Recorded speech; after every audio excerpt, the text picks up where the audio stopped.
Welcome to Lead Different, the podcast that redefines leadership and challenges the status quo. Hosted by Daniel Dominguez, founder and CEO of Why Not Leadership. This show is your compass to becoming a better leader through the power of self-awareness. Good leaders foster teams that are engaged, empowered, and energized. Join us on this transformative journey as we equip you with the tools and insights to lead different. Get ready to challenge the ordinary and embrace self-aware leadership. This is Lead Different. Subscribe now. Discover a new era of leadership. Lead different, because great leaders change the world. Hello, everyone, and welcome to the Lead Different podcast. Today, we have a great guest for you. Our friend Dave Delaney is the founder and CEO of Future Forth Corporate Communication and Leadership Training. He's a podcast host and producer of an amazing podcast called ADHD Why Squirrels. He's a keynote speaker who leaves audiences enlightened with new ideas, empowered to apply what they've learned, and entertained with stories and humor. I'm looking forward to hearing Dave speak. I know we're going to get a chance to share a stage here in the fall. He's a why squirrel, hyper-focused on your success, and he's also an ADHD advocate. He is recognized for his really engaging personality. If you haven't listened to his podcast, you'll totally see that there. He's received high praise for his ability to connect with people and inspire action. He is a natural communicator, passionate about fostering meaningful relationships and helping others reach their full potential. He brings humor, positivity, and strategic insight. He empowers professionals to communicate with confidence, lead with impact, and drive success. So without further ado, let me introduce our friend and yours, Dave Delaney. How are you, Dave? I am great. Thank you so much for having me, Dan. I'm excited to be here. Well, I'm excited to have you on because this is a topic that I am really leaning into. You and I met through our mutual friend, Holly White, who is a cognitive psychologist. She has studied this stuff. I love how you are, and I like that your podcast focuses on late diagnosed ADHD adults. And that's an area that I guess I would consider myself in that category. I probably knew this all my life, but now I kind of know it. And one of the things you do is you help people lean into it and see the strengths of that diagnosis. So why don't you tell me a little bit about, I think it would be a great way to start, is just kind of tell us about your late diagnosis and what caused you to just really learn more and, of course, start a podcast about it. Yeah, good questions. Well, the shorter version of the story of being diagnosed was I was in a mastermind with a couple of entrepreneurs, fellow entrepreneurs, and one I knew very well and the other I didn't know very well. And the guy that I didn't know very well, after several months of working together, reached out to me and sent me a text and said, "Dave, do you have ADHD?" And I said, "No." And he's like, "I think you do."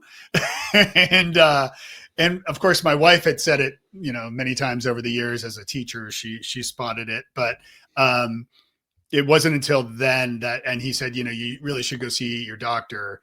And so I did, and subsequently got a diagnosis and then treatment as well. So that's kind of the quick version of my diagnosis.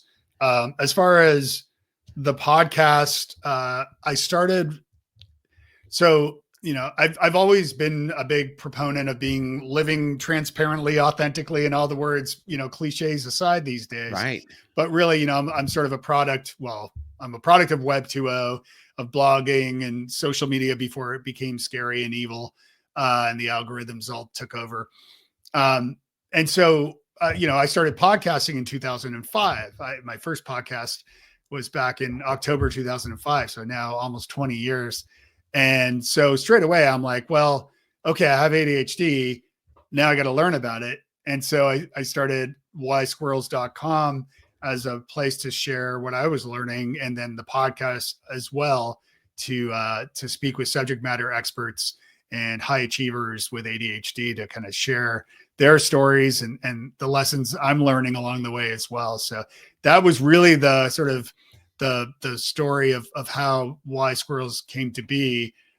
Again, there's a lot of content out there for, ADHD parents or ADHD families. And